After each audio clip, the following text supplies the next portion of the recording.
சாய வேண்டும் கம்பன் வரிகள் நீ சொல்ல வேண்டும் உன்னை கட்டிக்கொண்டு தூங்க வேண்டும் உந்தல் வீரல் தலை கோரிட வேண்டும் கையோடு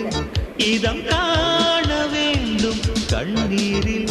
குளிர் காய வேண்டும் உதட்டுக்கும் உதட்டுக்கும் தூரம் வேண்டும் உயிருக்குள் உயிர் சென்று சேர வேண்டும் தாயாய் சேயாய் மாற வேண்டும் புத்தம் புது மலரே